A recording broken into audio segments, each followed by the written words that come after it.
Have you ever noticed that your mind judges before you even realize it? As if life is an endless audition and everything must be labeled approved or rejected? Have you ever wondered what your days would feel like if you could meet people and moments without immediately sorting them into good and bad, for me or against me? Welcome back to the channel.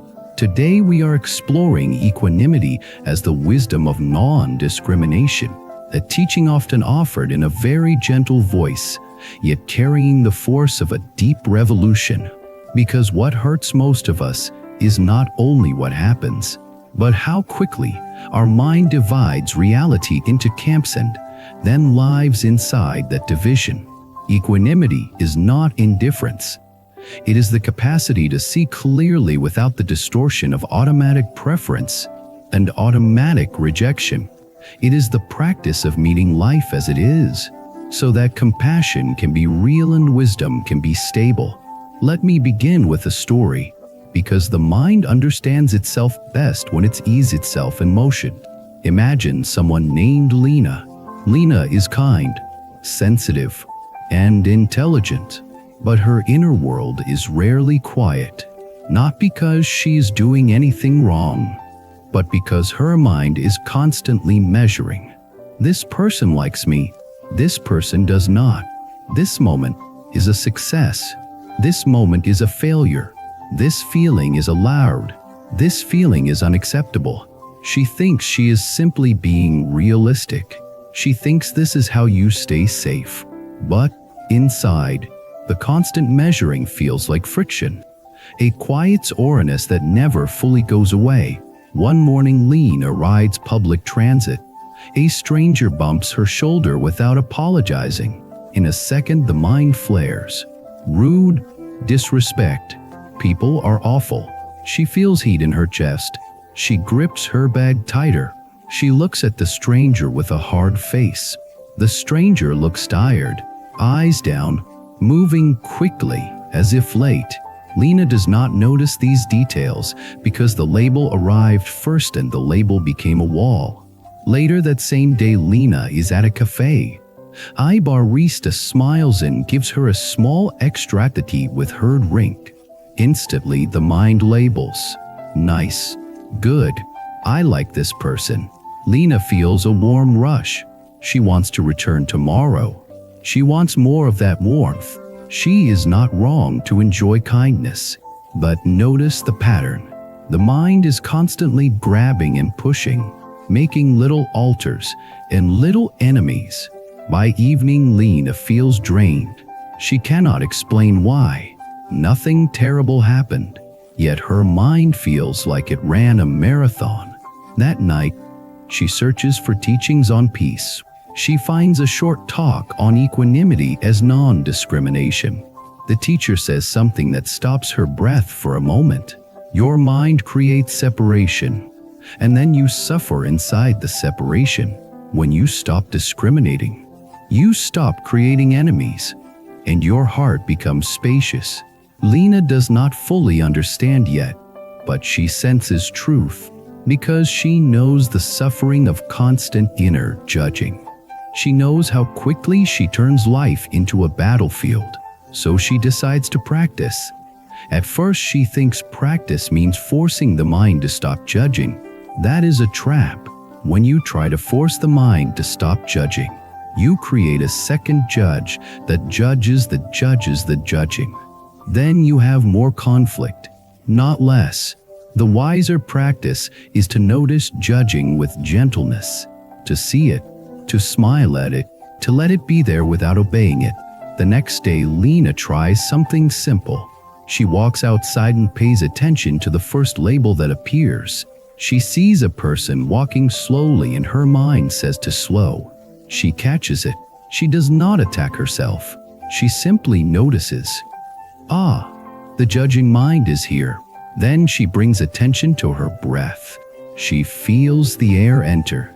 She feels the air leave. The label fades. A little later, she hears a loud laugh nearby and her mind says annoying. She notices again. Judging is here. She breathes again. She remembers that the laugh might be joy. She does not need to like the sound, but she does not need to build a story of annoyance either. She lets it pass. This is how non-discrimination begins, not by erasing preference, but by seeing preference as a mental event, not as truth. The mind will always have tastes. The mind will always have likes and dislikes. But equanimity is the training that keeps likes and dislikes from turning into identity, hatred, obsession, or fear. Now let us slow down and explore what discrimination actually means in this context. Discrimination here is not the human ability to discern what is wise and what is harmful. Discernment is necessary. You need discernment to avoid harm, to choose good friends, to act ethically, to build a meaningful life. The discrimination we are talking about is the automatic splitting of reality into separate boxes and then treating those boxes as absolute. Me versus them, good versus bad, worthy versus unworthy, success versus failure. This splitting creates suffering because life is not that simple. A person who bumps you might be rude, or might be overwhelmed, or might be grieving, or might be sick, or might be distracted by something heavy. When you label them as enemy, your body reacts as if danger is present. Your heart hardens. Even if you say nothing, you carry the tension. The tension is your suffering. Equanimity, as non-discrimination, invites you to see the fullness of conditions, not to excuse harmful behavior, but to stop poisoning your own heart with unnecessary hatred. This is why equanimity is linked with compassion. Compassion is much easier when you do not divide the world into clean categories of good people and bad people. Compassion becomes possible when you realize that everyone is shaped by conditions, and that pain often drives behavior. Again, this does not mean you tolerate harm. It means you meet harm with clarity rather than hatred.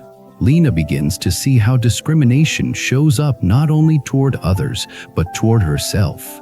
She makes a mistake on a school assignment. The mind says you are stupid. The mind says you always mess up. The mind says you will fail. This is discrimination turned inward, dividing the self into acceptable and unacceptable.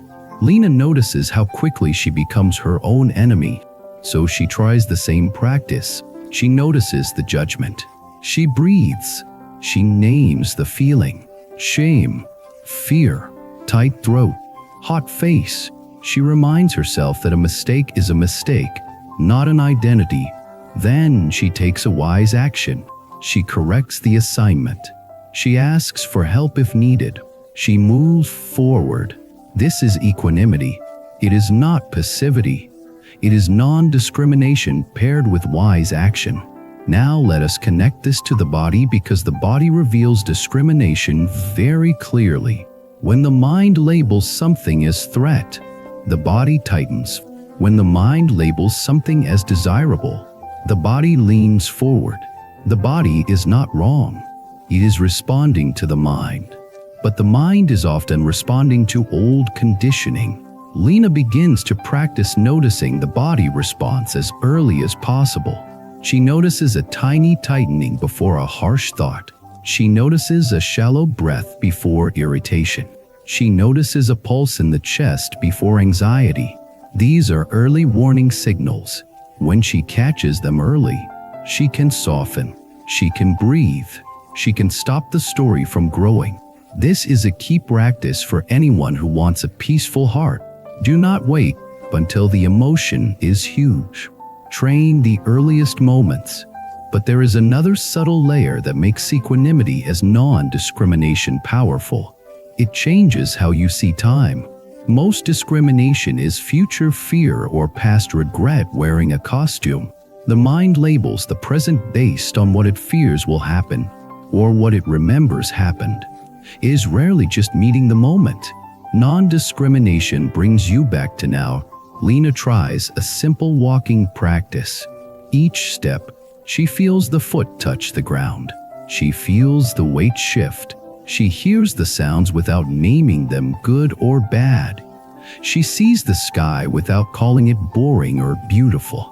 For a few minutes, she experiences something rare. She experiences life without constant commentary.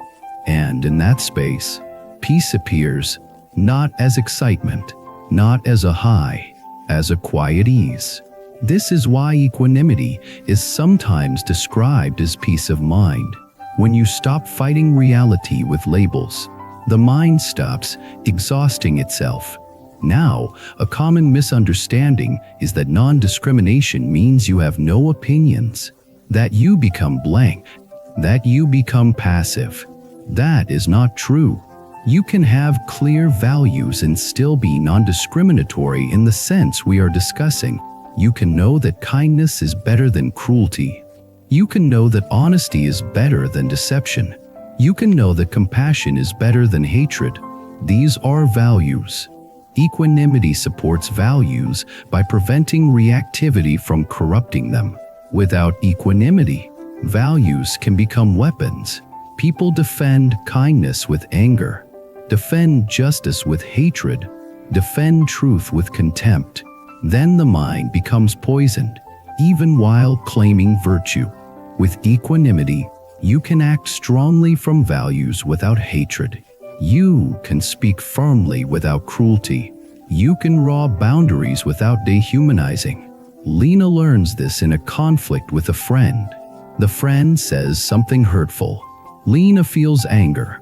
Her mind wants to label the friend as bad and cut them off forever. That is discrimination. Another part of Lena wants to label herself as wrong for feeling anger and then swallow it. That is also discrimination. So Lena pauses. She breathes. She feels the anger as heat and tightness.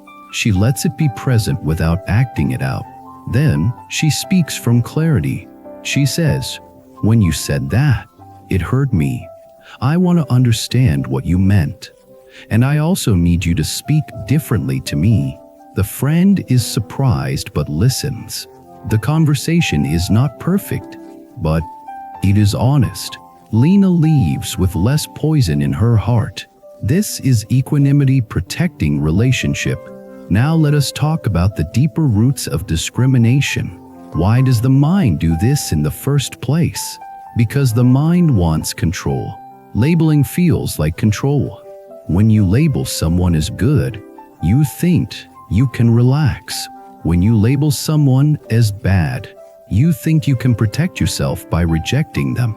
But life is not that predictable. People change. Situations change. Even you change. When you rely on labels, you build safety on something unstable. Equanimity is learning to build safety inside awareness itself, not inside labels. This is where the practice becomes a training in courage. It takes courage to not know. It takes courage to not immediately judge. It takes courage to stay open when the mind wants to close. Lena notices that when she stops labeling quickly, she feels a little exposed, because labels are armor. Without armor, she has to feel more directly. But she also notices something else. Without armor, she can also connect more directly. She can listen more. She can see more. She can respond more wisely. This is a powerful trade. Less false safety, more real freedom. Now let us connect non-discrimination to karma and destiny in a practical way. Every time you label someone as enemy and feed hatred, you plant seeds of bitterness. Those seeds grow into future reactions. They shape how you interpret events. They shape how you treat people.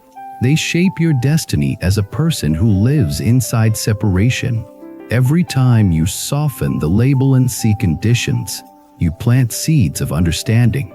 Understanding grows into compassion. Compassion grows into patience. Patience changes your actions. Your actions change your life. That is karma in motion. Lena begins to notice that her life becomes lighter as she practices. She has fewer internal arguments.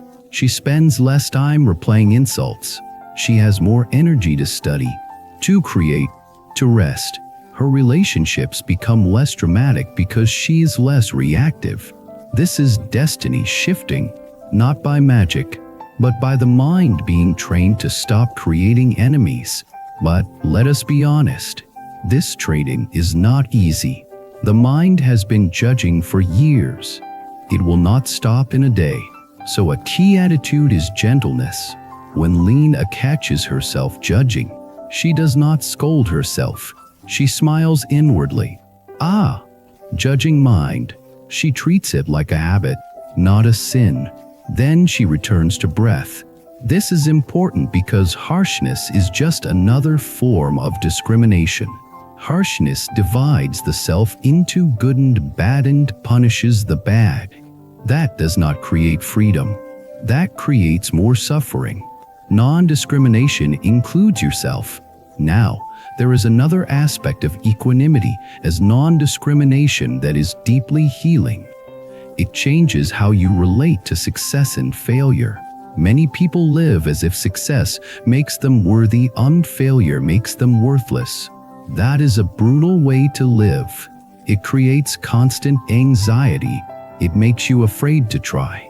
It makes you addicted to approval. It makes your heart fragile. Equanimity invites a different view. You can aim for excellence without tying your worth to outcomes. You can learn from mistakes without drowning in shame. You can celebrate achievements without clinging to them. Lena tries this after a test. She does well. The mind wants to inflate and say you are superior. She notices that. She enjoys the relief and gratitude without building arrogance. Another time she does poorly. The mind wants to collapse and say you are a failure.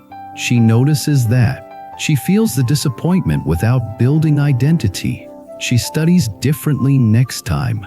This is equanimity. Non-discrimination here means not turning outcomes into identity. It means letting outcomes be information, not a verdict on your soul. Now let us talk about the heart. Because non-discrimination is not only cognitive, it is deeply emotional. When you stop dividing the world, the heart becomes more capable of love, not sentimental love, real love that can include complexity. You can love someone and still see their flaws. You can care about someone and still set boundaries. You can forgive while still protecting yourself. This is mature love. Lena experiences this with her father. They have a history of misunderstandings. Lena used to label him as cold. He used to label her as dramatic. Those labels created years of distance. One day, Lena tries something new. She stops labeling him as cold and instead watches his behavior with curiosity. She notices he helps in quiet ways. He fixes things. He drives her places. He asks small, practical questions. She realizes he expresses care differently. She still wishes he would speak more openly. But the enemy label softens. That softening creates a new possibility. They talk more. Not perfect, but better. Non-discrimination opened a door. Now, I want to address an important point. Non-discrimination does not mean you ignore danger. If someone is harming you, you need boundaries and protection. Equanimity helps you set boundaries without hatred. It helps you leave situations without dehumanizing yourself for the other person. But it does not ask you to stay in harm. Wisdom includes discernment. The teaching is about reducing unnecessary suffering created by automatic labeling, not about denying reality. So how can you practice equanimity as non-discrimination in a way that is concrete? Lena uses 3 steps. First, notice the label.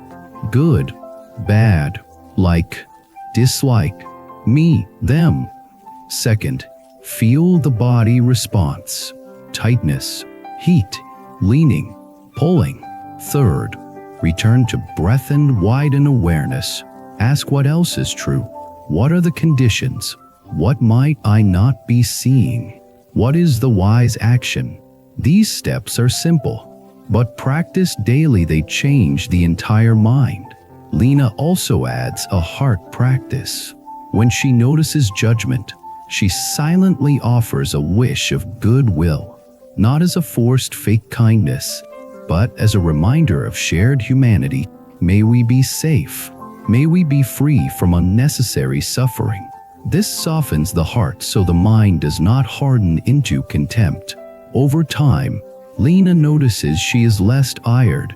The world has not become perfect. People still bump her.